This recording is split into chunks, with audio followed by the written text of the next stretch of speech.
जो चाहोगे वही मिलेगा। अपने मन में जिस चीज का विचार करना प्रारंभ करोगे वहाँ चीज तुम्हें मिलने लगेगी। एक दिन गौतम बुद्ध से एक शिष्य ने पूछा, हे महात्मा, क्या ऐसा संभव है जो मैं मेरे मन में सोचूं वह सारी चीजें मुझे अपने आप मुझे मिलना शुरू हो जाए। बुद्ध उस शिष्य से बोले, ऐसा संभव तो है, लेकिन क्या इसके लिए तुम यहाँ दो चीजें कर पाओगे? शिष्य बुद्ध से बोला, क्या सच में ऐसा संभव होता है? अगर हाँ तो मैं महात्मा बुद्ध, मुझ पर कृपा कर मुझे वह बताइए, ऐसा होना कैसे संभव है? मैं इसके लिए कुछ भी करूँगा। बुद्ध उस शिष्य से बोले, तो सुनो, तुम अपने मन में जो चाहो वहाँ तुम्हें मिलने लग जाएगी। इसका पहला उपाय यहाँ है कि तुम्हें अपने मन को अपने नियंत्रण में लाना सीखना होगा। जब तुम्हारा मन पूरी तरह से तुम्हारे काबू में आएगा, तब उस दिन तुम्हें अपनी मनचाही चीजें मिलना शुरू हो जाएगी। शिष्य बुद्ध से बोला, लेकिन गुरुजी, मन को वश में कैसे लाया जाता है और इस समस्या का दूसरा उपाय क्या है? बुद्ध शिष्य से कहते हैं, मन को वश में लाने का सबसे पहला और महत्वपूर्ण उपाय अपने इंद्रियों को संयमित करना होता है। दूसरे पांचों इंद्रियां जब तुम्हारे वश में होगी तभी तुम अपने मन को वश में करने में कामयाब हो पाओगे। शिष्य कहता है, हे गुरुदेव, आप कहते हो कि इंद्रियों को काबू में करने से हमारा मन हमारे काबू में आएगा और फिर जो मैं मेरे मन में सोचूं वो चीज मुझे मिलने लगेगी। लेकिन गुरुदेव, इंद्रियां तो मेरे काबू में ही है। मैं जैसे चाहूं वैसे अपने हाथों को, आंखों को या फिर पैरों को हिला सकता हूँ, फिर मुझे जो चाहे वह चीजें क्यों नहीं मिल पाती? बुद्ध शिष्य से कहते हैं, बालक, तुम अपने पांचों इंद्रियों की क्रिया के बारे में अपने मन में विचार कर रहे हो, लेकिन अपने पांचों इंद्रियों को अपने काबू में रखने का असली अर्थ यहाँ है कि तुम्हें किसी भी भौतिक चीज का मोह न रखना। जब मनुष्य के मन के अंदर अलग अलग प्रकार के मोह उत्पादित होते हैं, तब उसका मन उन चीजों को देख दुखी होता है, जिस वजह से वह व्यर्थ की चिंता में फंसता चला जाता है। वही चीज इंसान का मन अपने काबू में होता है। ऐसा व्यक्ति किसी भी प्रकार के मन के छलावे में ना फंसकर अपने लक्ष्य की ओर अग्रसर होता है और वही व्यक्ति जीवन में आगे जाकर अपने लक्ष्य को पूरा कर जीवन में सफल बन जाता है। शिष्य कहता है, हे महात्मा, मन को वश में करने का सही उपाय क्या है? किस प्रकार मैं अपने मन को अपने वश में ला सकूंगा? और गुरुदेव, दूसरा उपाय क्या है जिससे मैं अपनी मनचाही चीजों को पा सकता हूँ? बुद्ध शिष्य से कहते हैं, तुम्हें अगर अपने मन को वश में करने का उपाय पता करना है तो तुम सामने दिख रहे पेड़ के नीचे 1 महीना हर दिन 2 घंटे के लिए मौन रहकर ध्यान करना। जैसे ही तुम्हारे इस 30 दिनों का सफर खत्म होगा, वैसे ही तुम्हें अपने मन को काबू में करने का उपाय मिल जाएगा। जिस दिन तुम्हें अपने मन को काबू में करने का उपाय पूरी तरह से समझ आ गया हो, उसी दिन से तुम अपने मन में जिस भी चीज का विचार करोगे वही चीज तुम्हें प्राप्त होना शुरू होगी। अगर तब तुम पैसों के बारे में या फिर संसार में मौजूदा किसी भी चीज के बारे में अपने मन में विचार करते हो तो वह विचार तुम्हें अपनी मनचाही चीज को प्राप्त करने में तुम्हारी मदद करेगा। पर इसके लिए तुम्हें अपने मन को वश में कर पाना अत्यंत जरूरी है। जब तुम अपने मन को वश में कर लोगे तभी मैं तुम्हें दूसरे उपाय के बारे में बताऊंगा। शिष्य बुद्ध को प्रणाम कर कहता है, यहाँ तो काफी आसान कार्य है। 1 महीना ही क्या, मैं 1 साल तक 2 घंटे उस पेड़ के नीचे बैठ सकता हूँ। आप मुझे आज्ञा दें, कल से ही मैं ध्यान में बैठने के लिए तैयार हूँ। बुद्ध शिष्य से बोले, ठीक है, तुम अपने 30 दिन उस पेड़ के नीचे मौन रहकर ध्यान करके दिखा दो, फिर हम आगे बात करेंगे। उस शिष्य को लगता है, गुरुदेव ने तो मुझे बहुत ही आसान कार्य सौंपा है, इसे मैं आसानी पूर्वक कर सकता हूँ।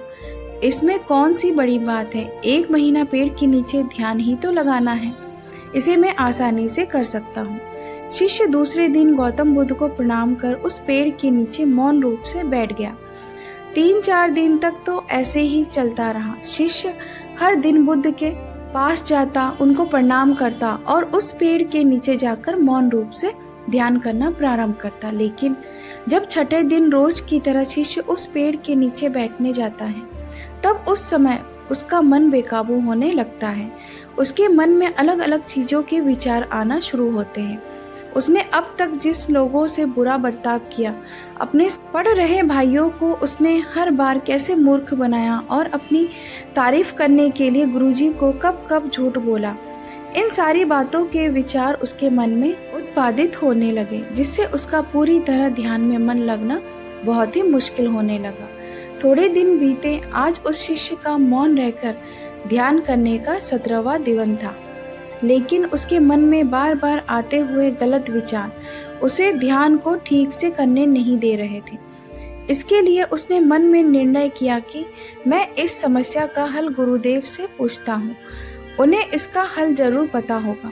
18वें दिन शिष्य के मुंह पर आ रहे भाव देखकर बुद्ध पहले ही समझ चुके थे कि आज यहाँ सिर्फ प्रणाम करने नहीं अपितु किसी समस्या का हल पूछने आया है। शिष्य बुद्ध के पास जाते हैं और कहता है, हे महात्मा, आपके बताए अनुसार मैं हर रोज 17 दिनों से उस पेड़ के नीचे ध्यान लगाने बैठ जाता हूँ। शुरुआती दिनों में मैं जब ध्यान लगाने बैठता था तब मेरा मन पूरी तरह लगता था, लेकिन अब उस पेड़ के नीचे जब मैं अपना ध्यान लगाने बैठ जाता हूँ तब मेरा ध्यान अच्छे से नहीं लग पाता।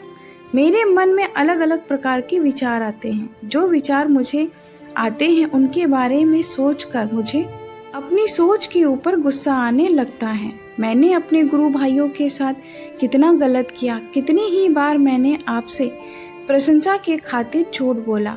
इन सभी गलत विचार मुझे अंदर से ही मैं अब तक कितना गलत था इस बात को उजागर करते हैं, जिस वजह से मेरा ध्यान पर मन लगना तो दूर, मैं ध्यान करते समय इन्हीं विचारों से जूझता रहता हूँ। हे महात्मा, मुझ पर कृपा करें और मुझे इन गलत विचारों को अपने मन से पूरी तरह खत्म करने में सहायता कीजिए। बुद्ध शिष्य से कहते हैं, तुम्हें जब मैंने पहले दिन मौन रहकर पेड़ के नीचे बैठने के लिए कहा था, तब तुम्हारे मन में किसी भी प्रकार के विचार नहीं आ रहे थे, लेकिन अब 18 दिन बीतने के बाद तुम्हारे मन में अपनी गलतियों के विचार उत्पादित हो चुके हैं, जिसका कारण एक ही है। जब तुम अपने गुरु भाइयों के साथ मस्ती करते थे और सबको अपनी तारीफ करने के लिए झूठी कहानियां सुनाते थे, तब तुम शांत रहकर अपने मन से बातें ना कर पूरे दिन गुरु भाइयों के सामने बढ़ावा करने में समय व्यतीत करते थे। लेकिन जब तुम्हें अपने अंदर अपने मन से बातें करना प्रारंभ किया तो तुम्हें अपने आप ही अपनी गलतियों के बारे में विचार आने शुरू हुए, जिसका कारण एक ही है। व्यक्ति अपने आप से किसी भी सवाल को पूछता नहीं है।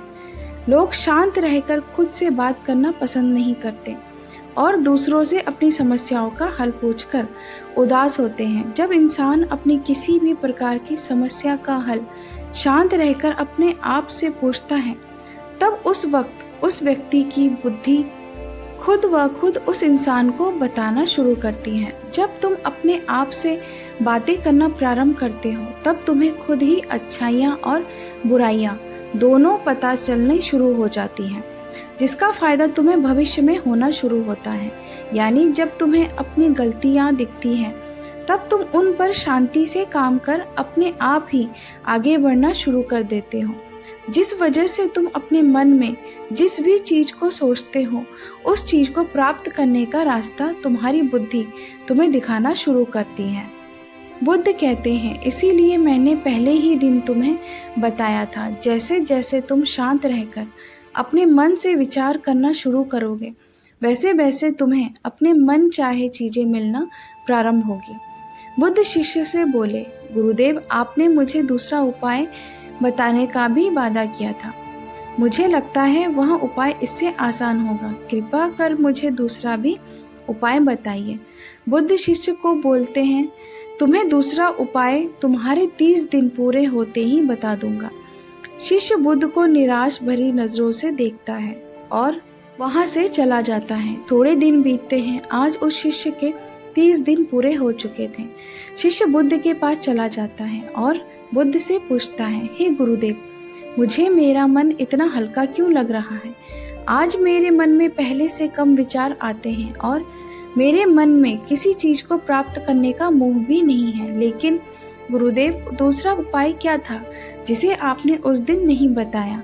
बुद्ध शिष्य से कहते हैं, दूसरा उपाय था ही नहीं, बस मैंने तुम्हें इसलिए दूसरे उपाय के बारे में बताया था क्योंकि तुम ध्यान के इस 30 दिन में भटक ना जाओ।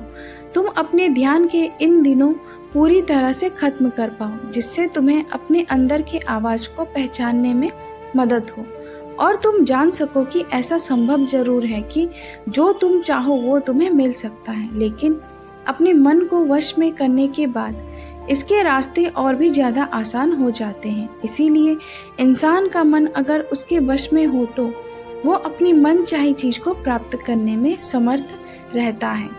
वहीं दोस्तों, गौतम बुद्ध की इस कहानी को आप अपने परिवार या मित्रों के साथ शेयर करके उन्हें भी बुद्ध के ज्ञान से अवगत करा सकते हैं। तो मिलते हैं ऐसी ही एक और मोटिवेशनल स्टोरी के साथ अगली वीडियो में।